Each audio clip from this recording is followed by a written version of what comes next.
নমস্কার বন্ধুরা, নিবেদিতাস কিচেনে আপনাদের সকলকে অনেক স্বাগত জানাই। আশা করি আমার সকল বন্ধুরা খুবই ভালো আছেন। আমিও ভালো আছি বন্ধুরা। আজকে আপনাদের জন্য নিয়ে এসেছি তাল দিয়ে আরও একটা দারুণ রেসিপি। বাদবাকি তালটা আমি যতটা ছিল নিয়ে নিয়েছি। প্রথম দিন আপনাদের তালের ক্ষীরের রেসিপিটা দেখিয়েছিলাম। আজকে তাল দিয়ে একটা দারুণ রেসিপি শেয়ার করব, একদমই ইউনিক আর ডিফারেন্ট একটা রেসিপি। বাদবাকি যতটুকু তাল ছিল আমি নিয়ে নিয়েছি। এখানেও প্রায় 4 চামচ থেকে 5 চামচ তাল হবে। সেই পুরো তালটাই আমি কড়াইয়ের মধ্যে ঢেলে নিয়েছি। এখন গ্যাসটা আমি জ্বালিয়ে দিয়ে তালটাকে খুব ভালো করে জাল করে নেব 5 থেকে 7 মিনিটের জন্য।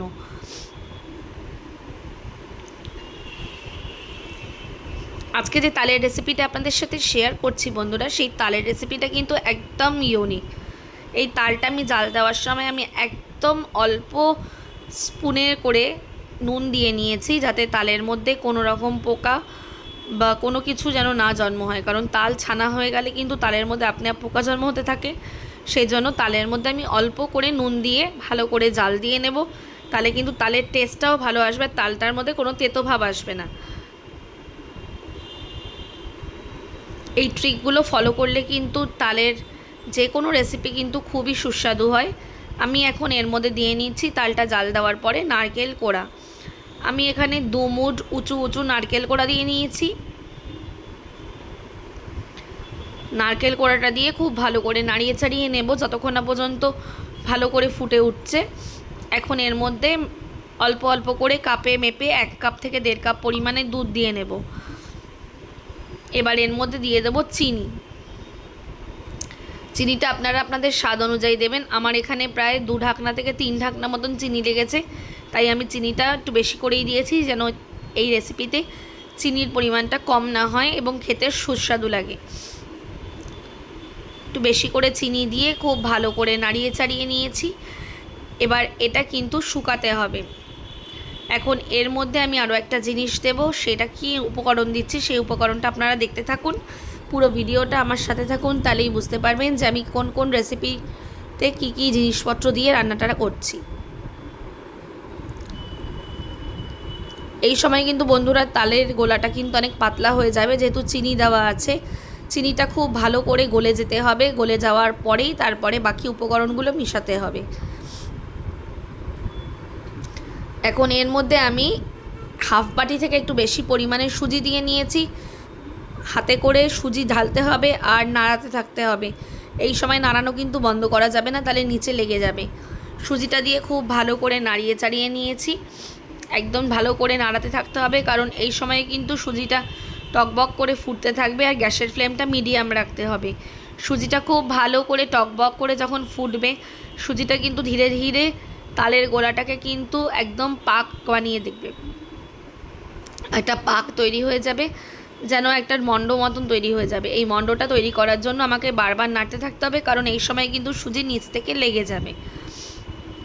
খুব সুন্দর একটা সুজির মণ্ড আমি তৈরি করে নেব। সুজি, নারকেল কোড়া, চিনি আর তাল দিয়ে, আর অল্প একটু নুন তো জানেন বন্ধুরা আমি প্রথমেই দিয়ে নিয়েছি। আর কেন সেই নুনটা দিয়েছি সেটা আমি প্রথমেই আপনাদের বলে দিলাম।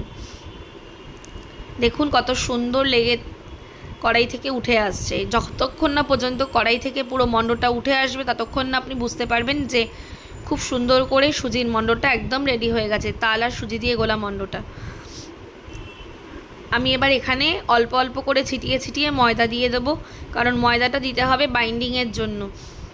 আমরা যে কোনো জিনিস, যে কোনো গোলা বানালে কিন্তু ময়দাটা দিয়ে দিই, সেই জন্য আমি এখানে ময়দা দেবো। আর আমার আর একটু চিনির প্রয়োজন হয়েছিল, তাই আমি আরও একটু চিনি দিয়ে দিয়েছি। আমার আরও একটু ময়দার প্রয়োজন হবে এরপরে, কারণ আমার মনে হচ্ছে যে সুজির মণ্ডটা আর একটু ময়দার প্রয়োজন আছে। সেজন্য ময়দা দিয়ে আর একটু ভালো করে মিশিয়ে মিশিয়ে নিয়েছি।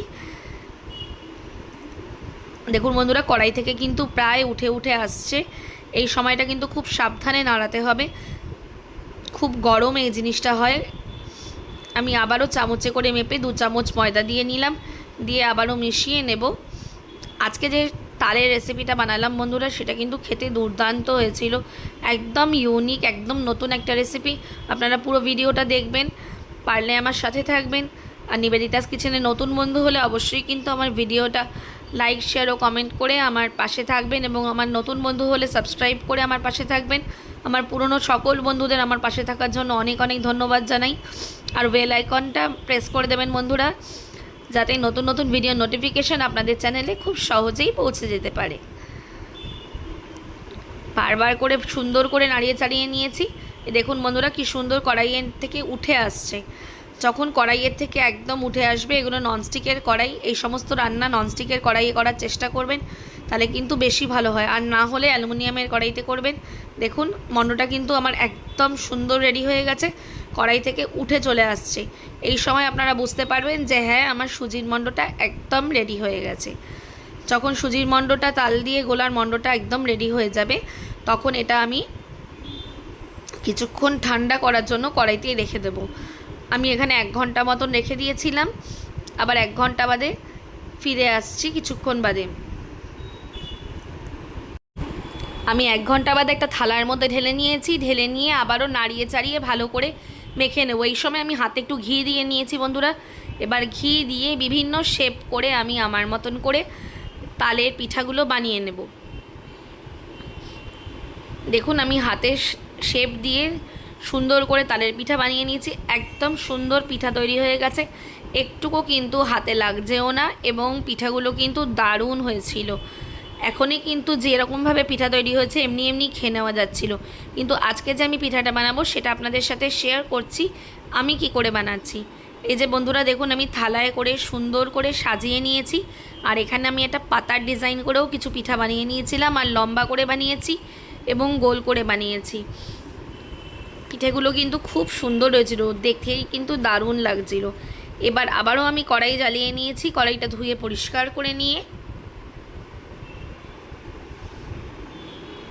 এখন আমি এখানে 1 প্যাকেট দুধ ঢেলে নেব। 1 প্যাকেট দুধ জাল দিয়ে নেব।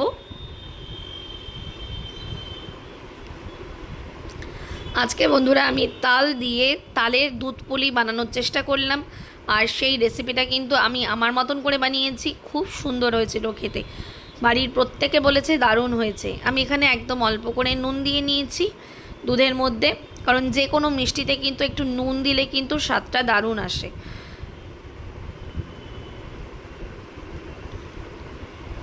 এখন দুধটা জাল দেওয়া পর্যন্ত আমার অপেক্ষা করতে হবে। আমি এখানে 2টো এলাচ ফাটিয়ে দিয়ে নিয়েছি।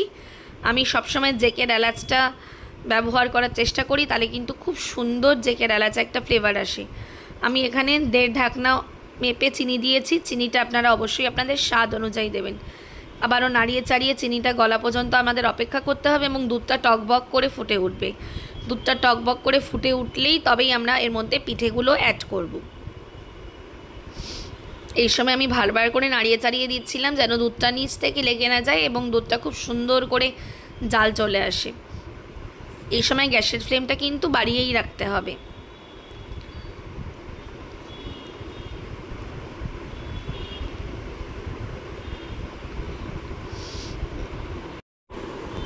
এখন এর মধ্যে একে একে আমি পিঠাগুলো সব দিয়ে নেব।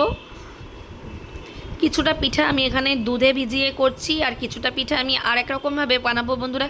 সেই রেসিপিটা আমি আরেকটা ভিডিওতে শেয়ার করব, কারণ এই ভিডিওতে একসাথে শেয়ার করলে কিন্তু ভিডিওটা অনেকটা বড় হয়ে যাবে। সেই জন্য আরেকটা পিঠা আমি কী করে বানালাম সেই ভিডিওটা আমি আবার আরেকটা ভিডিওতে আপনাদের সাথে শেয়ার করব। এই রকম করে আমি সমস্ত তালের পিঠাগুলো দিয়ে নিয়েছি দুধটা জাল ওঠার পরে।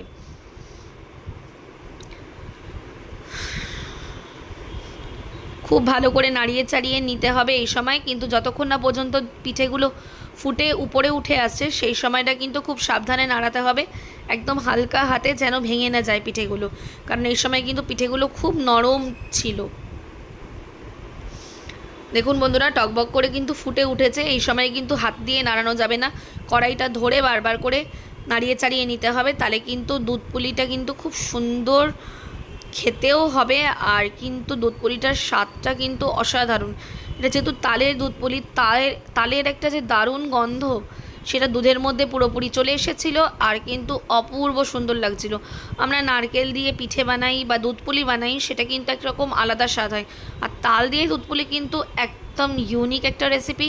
আজকের রেসিপিটা আমি শেয়ার করলাম, একদম নতুনভাবে বানালাম। এটা আমার মা আমাকে বলেছি এই রেসিপিটা বানানোর জন্য, কারণ এই রেসিপিটা আমাদের গ্রামাঞ্চলে আমার মায়ের বাপের বাড়ির দিকে এই রেসিপিটা চলে।